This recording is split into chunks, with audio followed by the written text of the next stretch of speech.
Hello friends, Python की next video में आज हम देखेंगे concept of file handling. Files are used to store information in a computer system. Various applications have different types of files that are identified with their extensions. जब भी हम किसी computer system में work करते हैं तो किसी भी तरह का डेटा फाइल्स में ही स्टोर होता है। किसी एप्लीकेशन की फ़ाइल हो, इमेज फ़ाइल हो, म्यूज़िक और वीडियो फाइल्स हो, किसी भी तरह का डेटा हम फाइल्स के फॉर्म में ही स्टोर करते हैं। A file in itself a bunch of bytes stored on a storage medium like hard drive. Computer system में जितनी भी फाइल्स होती हैं वो बाइट्स की फॉर्म में हार्ड ड्राइव में या किसी भी स्टोरेज डिवाइस में स्टोर की जा सकती हैं। These files can also be created with a programming language too. Generally हम जब भी कंप्यूटर में फाइल्स क्रिएट करते हैं वो किसी एप्लीकेशन के थ्रू क्रिएट होती हैं, जैसे कि MS Word file, paint brush file, any music file और ऑडियो फाइल। लेकिन ये फ़ाइल हम प्रोग्रामिंग लैंग्वेजेस के थ्रू भी क्रिएट कर सकते हैं। The purpose of using file in a program is to store the user input or manipulated data through function और program। इसका मतलब ये है कि जब भी हम किसी प्रोग्रामिंग लैंग्वेज में कोई प्रोग्राम बनाते हैं और यूज़र इनपुट के तौर पर अगर कुछ डेटा एंटर कराते हैं तो वो डेटा मैनिपुलेशन के बाद कहीं भी स्टोर नहीं किया जाता। वो डेटा तब तक मेमोरी में एक्टिव रहता है जब तक कि वो प्रोग्राम मेमोरी में एक्टिव है या एग्जीक्यूशन मोड में है। उसके बाद वो डेटा मेमोरी से रिफ़्रेश हो जाता है। लेकिन अगर इसी डेटा को हम सेव करना चाहें या प्रोग्राम जिस आउटपुट को जनरेट कर रहा है उसको सेव करना चाहें तब हमें फाइल्स की ज़रूरत पड़ती है। जनरली पाइथन में हम दो तरह की फ़ाइल यूज़ करते हैं, text file and binary file. Now next we will see that what are the text file and the binary files. Text file और बाइनरी फाइल को समझने से पहले हम ये कॉन्सेप्ट देख लेते हैं कि फाइल्स और पाइथन प्रोग्राम में क्या कनेक्शन है और ये कैसे वर्क करता है।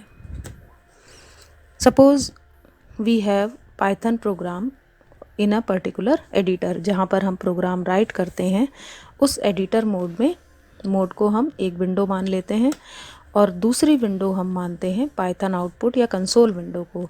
यानी एडिटर में जो भी प्रोग्राम लिखा जाता है उसका आउटपुट हमें कंसोल पर दिखाई देता है।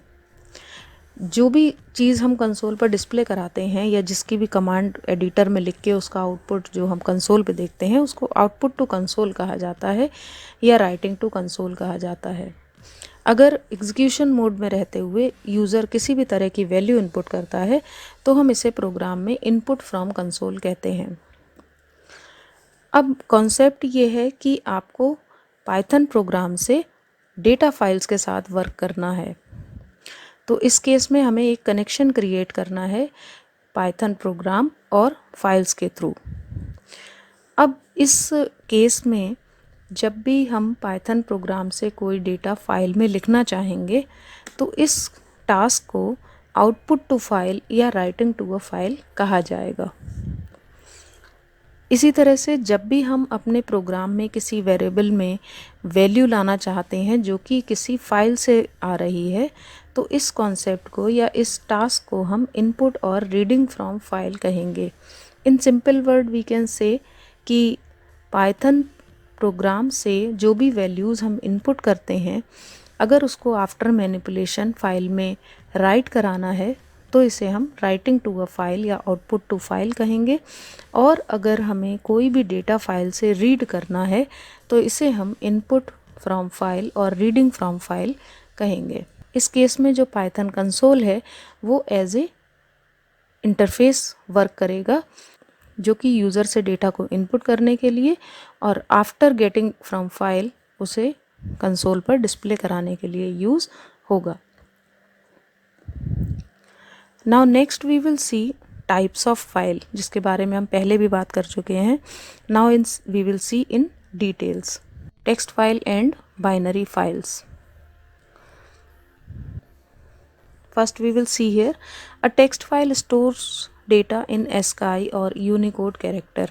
इसका मतलब ये है कि यूज़र जिस फॉर्म में डेटा को एंटर करता है कीबोर्ड से, उसी फॉर्म में डेटा टेक्स्ट फाइल में स्टोर हो जाता है। यानी जो भी हम पाइथन प्रोग्राम के थ्रू डेटा टेक्स्ट फाइल में स्टोर कराएंगे, उसे हम विंडोज़ मोड में जाकर नोटपैड में खोल के देख सकते हैं। These are the simple notepad files that consist of data as entered by user. I already told you, जो भी डेटा हम पाइथन प्रोग्राम के थ्रू टेक्स्ट फाइल में सेव कराएंगे, उसे यूज़र एज इट इज़ देख सकता है through notepad files. In text file internal translation takes place. इसका मतलब ये है कि यूज़र जब भी पाइथन प्रोग्राम के थ्रू कोई डेटा टेक्स्ट फाइल में एंटर कराता है, तो उसमें इंटरनली कुछ ट्रांसलेशन की ज़रूरत होती है, जो कि डेटा स्टोरेज के लिए ज़रूरी है। Each line of text is terminated bye EOL और and of line character, that is a new line character by default. Text file में हर लाइन या हर जो भी डेटा स्टोर होता है, उसकी जब एक लाइन फिनिश हो जाती है तो नेक्स्ट डेटा नेक्स्ट लाइन से शुरू होता है, जिसको आप न्यू लाइन कैरेक्टर से भी कह सकते हैं। यानी जैसे हम नॉर्मली इंग्लिश लैंग्वेज में लाइन का एंड फुल स्टॉप से करते हैं, ऐसे ही टेक्स्ट फाइल में जब एक लाइन कंप्लीट हो जाती है तो उसका and of line character new line कहा जाता है। क्योंकि इस प्रोसेस में ट्रांसलेशन होता है डेटा स्टोरेज में और डेटा एक्सेसिंग में, इसलिए text file are slower in processing. Next is the binary files. A binary file stores data as in the memory. It means machine language और binary language. जनरली जितनी भी application files हैं, ये सब binary files ही होती हैं। Binary file को आप एज ए डेटा फाइल भी कंसीडर कर सकते हैं। जैसे कि आप इमेज फाइल देखते हैं, म्यूज़िक फाइल देखते हैं, MS वर्ड की फ़ाइल देखते हैं, या किसी भी एप्लीकेशन की फ़ाइल, ये सारी फाइल्स बाइनरी फाइल की कैटेगरी में ही आती हैं, क्योंकि इनको ओपन करने के लिए किसी स्पेसिफिक एप्लीकेशन की ज़रूरत होती है। अगर आप इन फाइल्स को नोटपैड में ओपन करके देखना चाहेंगे तो इनका डेटा अनरीडेबल होगा, इसलिए ये फाइल बाइनरी फाइल कहलाती हैं या डेटा फाइल्स कहलाती हैं। In binary file no internal translation takes place. जब भी इनमें डेटा स्टोर किया जाता है तो इसमें कोई भी इंटरनल ट्रांसलेशन की ज़रूरत नहीं होती है, क्योंकि डेटा जनरली बाइनरी फॉर्मेट में ही सेव होता है और किसी पर्टिकुलर एप्लीकेशन के थ्रू ही व्यू किया जा सकता है। There is no delimiter for a line. It means, जैसे कि हमने टेक्स्ट फाइल में देखा था कि हर लाइन का एंड एक न्यू लाइन कैरेक्टर होता है, लेकिन यहाँ पर कोई भी EOL कैरेक्टर या एंड ऑफ लाइन कैरेक्टर नहीं होता है। So we can say there is no delimiter for a line. इसमें बस कंटिन्यूएशन में डेटा एक बाइनरी फॉर्मेट में सेव होता रहता है। In comparison to text file, binary files are faster in processing. इसका मतलब ये है कि जब कंप्यूटर बाइनरी लैंग्वेज को ही समझता है तो इसके लिए बाइनरी डेटा के साथ में वर्क करना ज़्यादा इजी रहता है। So we can say that binary files are faster in processing. These are the best way to store program और इंफॉर्मेशन, क्योंकि बाइनरी फाइल्स में डेटा सिक्योर्ड रहता है और इनक्रिप्टेड फॉर्म में रहता है, जिसको किसी और एप्लीकेशन के थ्रू नहीं देखा जा सकता है। Now we will see operations on data file. चाहे हम टेक्स्ट फाइल के साथ वर्क करें या बाइनरी फाइल के साथ, कुछ ऑपरेशंस हैं जो हम जनरली फाइल के साथ परफॉर्म करते हैं। These operations are creating a file. चाहे आप टेक्स्ट के साथ वर्क करें या बाइनरी के साथ, आपको फाइल क्रिएशन करना ज़रूरी है। Creation of file is must. Traversing a file to display data on screen. Traversing का मतलब होता है कि आप फाइल में जो भी डेटा स्टोर्ड है इसको प्रोसेसिंग करना या उसको रीड करना या फैच करना is called as traversing.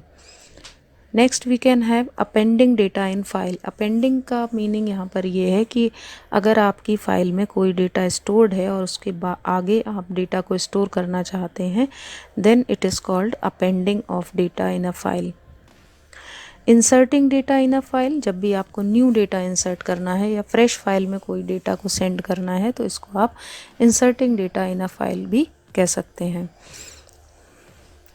Deleting data from a file, अगर फाइल में कुछ डेटा स्टोर है और आप उसका कुछ पोर्शन या पूरा डेटा आप डिलीट करना चाहते हैं तो then this operation will be called as deleting data from a file.